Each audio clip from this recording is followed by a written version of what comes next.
జై శ్రీరామ్. మిత్రులారా, మన దేశంలో ఎక్కువగా దేశభక్తి అనేది తగ్గిపోయింది.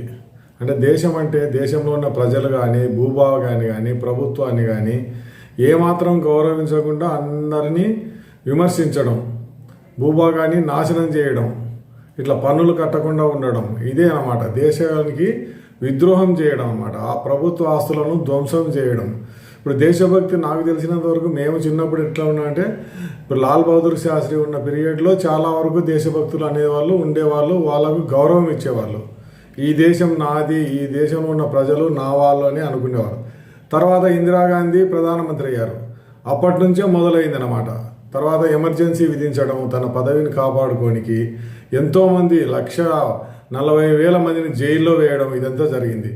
తర్వాత వచ్చిన ఈ కమ్యూనిస్టులు అంతా కూడా ప్రెస్ను జర్నలిజాన్ని అంతా కూడా కంట్రోల్ చేసుకొని దేవతలను విమర్శించడం, ఇవన్నీ చేసుకుంటూ పోయినారు. మన భారతదేశ సంస్కృతికి విరోధులుగా ప్రవర్తించడం అనమాట. సంస్కృతిని ఎప్పుడూ విమర్శిస్తున్నాం, ఎక్కడ వాళ్ళ పత్రికల్లో కానీ, మీటింగ్లో కానీ.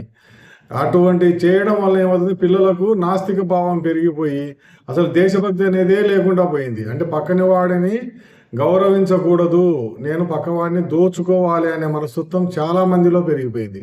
ఏదో ఒక మోసం చేయాలి, ఏదో ఒక కుంభకోణం చేసి నేను 100 కోట్లు సంపాదించుకోవాలనే వాళ్ళే ఎక్కువ ఉన్నారు. అదే నిజాయితీగా ఉందాము, నాకు ఉన్న దాంతో తృప్తిగా ఉందాము అనేది తగ్గిపోయింది.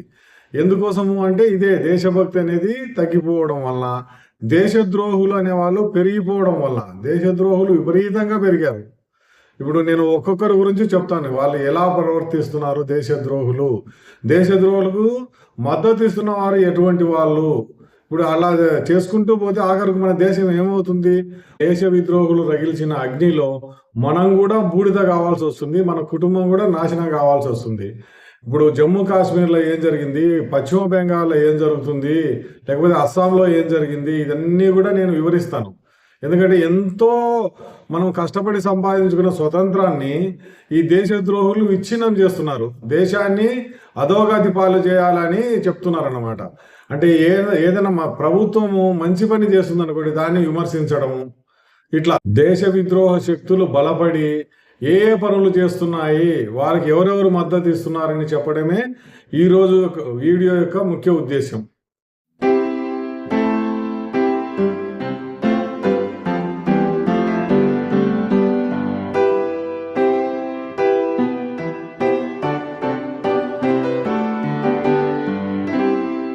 దేశభక్తి ఉన్నవాళ్ళు రోడ్లను కానీ, పార్కులను కానీ, కళాశాల ఆవరణలు, పాఠశాల ఆవరణలు, ఇంకా నదులను, చెరువులను, వీటన్నిటి బావులను, దేవాలయాలను, వీటన్నిటిని శుభ్రం చేస్తుంటారు.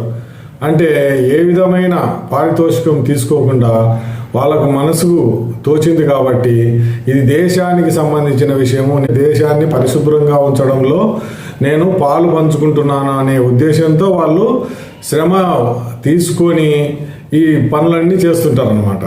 దేశద్రోహులు ఏం చేస్తుంటారో అది కూడా చెప్తాను.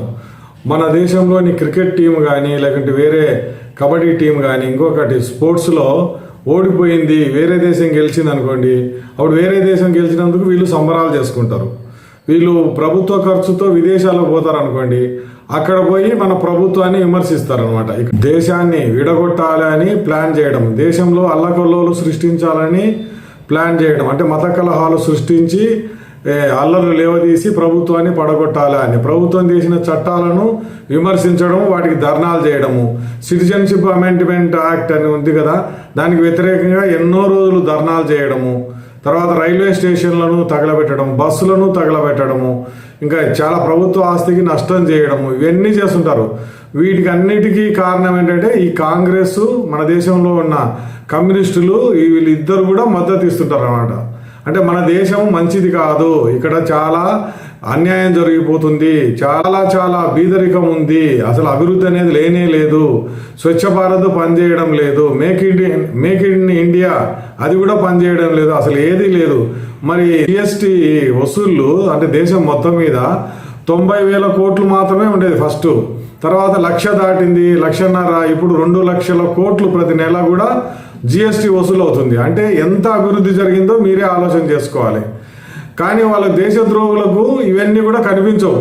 విమర్శిస్తూనే పోతుంటారు. వేరే దేశం జెండాని ఎగరవేయడము, ఇంకా ఎన్నో వేరే దేశంకు క్రికెట్ టీంకు సపోర్ట్ చేయడము, ఇంకా ఎన్నో రకాలుగా చేస్తున్నారు అన్నమాట దేశద్రోహులు అంటే దేశాన్ని విడగొట్టాలి, దేశాన్ని ముక్కలు చేయాలని నినాదాలు ఇవ్వడము, ఈ విధంగా చేస్తుంటారు దేశద్రోహులు.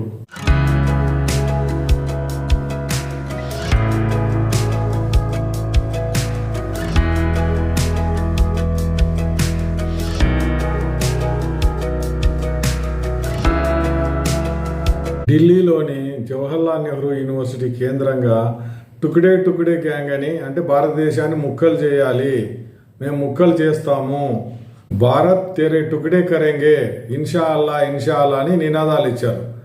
అందులో ఏంటి కన్నయ్య కుమారు వీళ్ళంతా ఉన్నారనమాట, ఖాలిద్ ఉమరు, వీళ్ళకందరికీ ఏం పేరు వచ్చింది తర్వాత టుకుడే గ్యాంగ్ అని. వీళ్లకు మద్దతు ఎంతమంది, అసలు కమ్యూనిస్టులు అంతా కూడా వీళ్ళకే మద్దతు. తర్వాత ఎవరు ప్రముఖ నటి కూడా దీపికా పడుకోని కూడా వీళ్ళకి మద్దతు ఇచ్చిందనమాట. అంటే ఆమె సినిమాలు అసలు ఆడాలనుకున్నదో లేదో అనమాట. అంటే దేశ విద్రోహ శక్తులు ఎక్కడైతే ఉంటారో ఈ కమ్యూనిస్టులు వాళ్ళకు కంపల్సరీ ఖచ్చితంగా కూడా మద్దతు ఇస్తారు. ఇది మన దేశంలో జరిగేదే. కాంగ్రెస్ వాళ్ళు కూడా వాళ్ళకు మద్దతు ఇస్తారు దేశద్రోహులకు. ఇప్పుడు జరిగింది అదే కదా. జవహర్లాల్ నెహ్రూ యూనివర్సిటీలో ఎవరైతే దేశ విద్రోహులు ఉన్నారో వాళ్ళని అరెస్ట్ చేయండి అని ఎవరు కూడా, అంటే ఈ కమ్యూనిస్టు పార్టీలో ఉన్న వాళ్ళు కానీ కాంగ్రెస్లో ఉన్న వాళ్ళు కానీ చెప్పలేదు. మళ్ళీ దానికి పోటీగా ఏం చేశారు, ఆ కన్నయ్య కుమార్ అనే వానికి ఎంపీ సీట్ ఇచ్చేసి గెలవమని చెప్పారనమాట, పోటీ చేయమని చెప్పారు. వాడు ఓడిపోయాడు. తర్వాత వాడు కాంగ్రెస్కి వచ్చాడు. ఇప్పుడు మీరు చూడండి ఎట్లా ఉంటుందో, దేశద్రోహులకు ఎవరు మద్దతు ఇస్తున్నారు, వీళ్ళు ఏం చేస్తున్నారు, మత కలహాలు సృష్టించాలి, దేశాన్ని విధ్వంసం చేయాలి అని ప్లాను.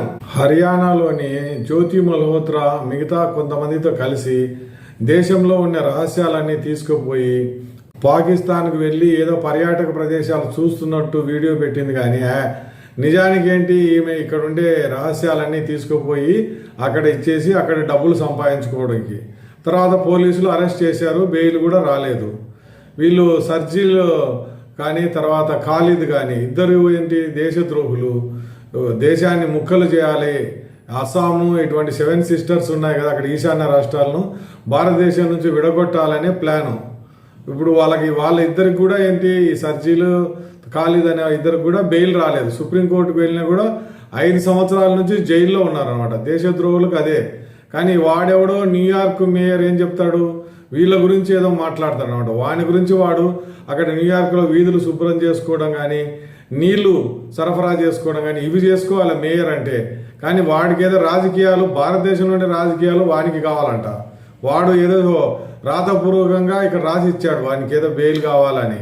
అది అయ్యే పనే కాదు. జడ్జిలను ఎవరు కూడా ప్రభావితం చేయలేరు. సుప్రీంకోర్టుకు వెళ్ళినా కూడా వాళ్లకు బెయిల్ రాలేదు. అంటే దేశద్రోహులు ఎక్కడ ఉండాలో అక్కడ ఉండాలి, అంతేగాని బయటకు వస్తే వాళ్ళు ఇంకా చాలామంది ప్రాణాలు తీసుకోవచ్చు. ఇప్పుడు చూడండి, ముంబైలో బాంబ్ బ్లాస్ట్ జరిగింది, బరోడాలో జరిగింది, బెంగళూరులో జరిగింది, హైదరాబాద్లో జరిగినాయి. వీటికి అన్నింటికి కారణం ఎవరు, దేశద్రోహులే. ఈ దేశద్రోహులు మద్దతు ఇచ్చే వాళ్ళు ఎవరు, కమ్యూనిస్టులు.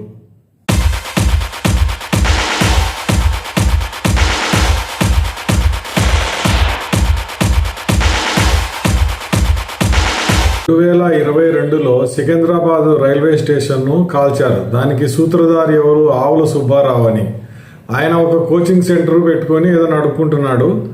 ఆయనకి ఏదో అన్యాయం జరిగిపోతుంది అని చెప్పేసి అదే ఆర్మీ రిక్రూట్మెంట్ కోసం కోచింగ్ ఇచ్చేవాడు. అగ్నివీర్ అదే ఆ పథకానికి వ్యతిరేకంగా ఈయన సికింద్రాబాద్ రైల్వే స్టేషన్ను తగలబెట్టాలి అని ప్రజలను భయభ్రాంతులు చేసేశారు. అసలు క్లాక్ రూమ్లో ఉండే సామాన్లను తీసుకుపోయి కాల్చడము, తర్వాత పార్సల్ ఆఫీసులో ఉన్న సామాన్లు తీసుకుపోయి కాల్చడము, ప్రైవేట్ షాపులు అంటే చిన్న చిన్న షాపులు ఉంటాయి కదా వాటిని అన్నిటిని లూటీ చేయడము, ఇవన్నీ చేశారన్నమాట. రైళ్లను కాల్చారు, రైల్వే ప్లాట్ఫారం మీద అగ్గి పెట్టారు, రైల్వే ట్రాక్ మీద అగ్గి పెట్టారు. దీనికంతా సూత్రధారి ఎవరు, ఆయన సాయిబాబా భక్తుడైనటువంటి ఆవుల సుబ్బారావు. ఆవుల సుబ్బారావు అసలు ఆయన మైండ్ ఏందో అర్థం కావడం లేదు. ప్రభుత్వానికి వ్యతిరేకంగా నినాదాలు చేయాలి, ధర్నా చేయాలి, అంతేగాని విద్యార్థులను ఉసిగొల్పేసినాడు. విద్యార్థులకి కోతికి కళ్ళు దాపినట్టే మొత్తం సికింద్రాబాద్ రైల్వే స్టేషన్ అంతా కూడా ధ్వంసం చేశారు. తర్వాత పోలీసులు రంగంలోకి దిగారు. 200 మందిని ఇంట్లో ఉన్న కూడా తీసుకొని వచ్చి అరెస్ట్ చేశారు. వాళ్ళకు బెయిల్ కూడా రాలేదు. అంటే ఈ దేశద్రోహులు అనే వాళ్ళు ఎట్లా ఉన్నారంటే మేము ఏం చేసినా చెల్లుతుంది అని అనుకున్నారు. తర్వాత జైల్లో ఉన్నప్పుడు వాళ్ళకి తెలిసి వస్తుంది అనమాట మేము చేసిన పని తప్పు అని. అప్పటికే అదే చాలా నష్టం జరిగిపోయింది అనమాట. చాలామందికి నష్టం జరిగితే ఎవరైనా ఏమన్నా మాట్లాడారా? కొందరైతే ఇంకా విద్యార్థులకి అంటే దేశద్రోహులకే మద్దతు ఇచ్చారు. ఇది ప్రభుత్వ వైఫల్యము, లేకుంటే ప్రభుత్వానికి వ్యతిరేకంగా చూడండి ఎంత అగ్ని రాజుకుంటుందో ప్రభుత్వ పథకాలు ఇట్లా అని. ఏ పథకం అది? అగ్నిపథ్ అంటే వీళ్ళకేం సంబంధం? అగ్నివీర్స్ అనేవాళ్ళు మన భారతదేశంలో ఉన్న వాళ్ళే వాళ్ళని అందరినీ రిక్రూట్ చేసుకుంటారు. భారత పౌరులకే లాభం ఉంటుంది. కానీ అది తెలుసుకోకుండా చాలామంది ఏం చేశారు, రైల్వే స్టేషన్ అంతా అగ్గి పెట్టడం, రైళ్లను కాల్చడం, ఏమేమో చేశారు. అసలు అప్పుడు ప్రజలు అక్కడ రైల్వే స్టేషన్లో వాళ్ళు ఎంత భయపడి ఉంటారు చూడండి. ఎన్నో రైళ్లు రద్దు చేశారు. అత్యవసరంగా వెళ్ళాలనుకునే వాళ్ళంతా కూడా ఈ రైళ్ల రద్దు వలన వాళ్ళకంతా కూడా ప్రయాణాలు చాలా వరకు నష్టపోయినారు. ప్రయాణం చేయకుండా ఇంటికి వెళ్ళిపోవాల్సి వచ్చింది. సికింద్రాబాద్ రైల్వే స్టేషన్ అంతా కూడా ఆ రోజు మొత్తం విధ్వంసం సృష్టించి ప్రజలను భయభ్రాంతులు చేశారు.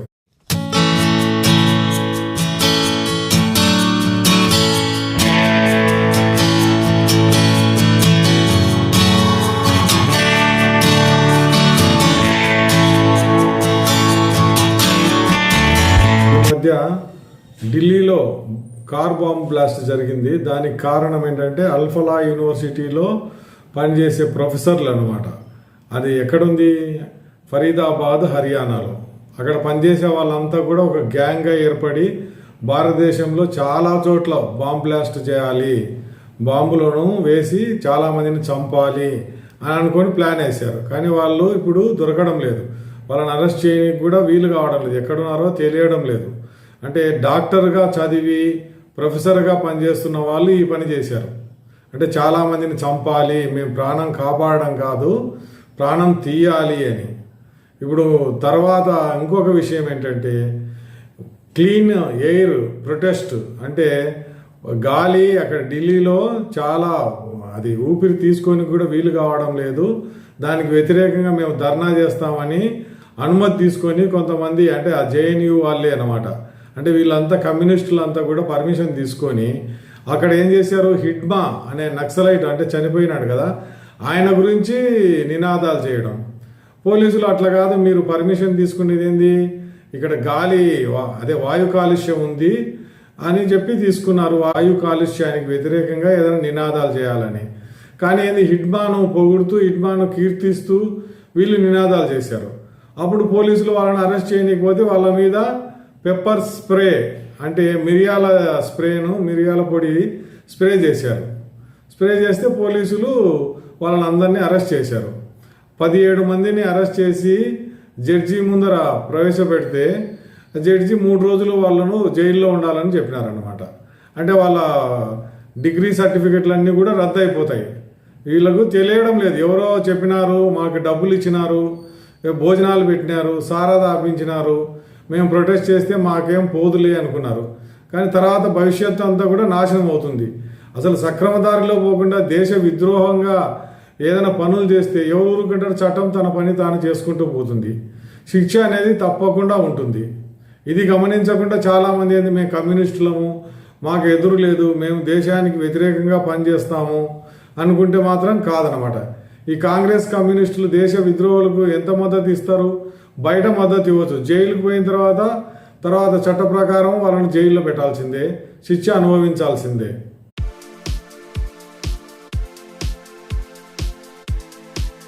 తర్వాత ఇంకో విషయం మీద వీడియో చేసి మీ ముందుకు వస్తాను. అంతవరకు సెలవు. నమస్తే. జై హింద్.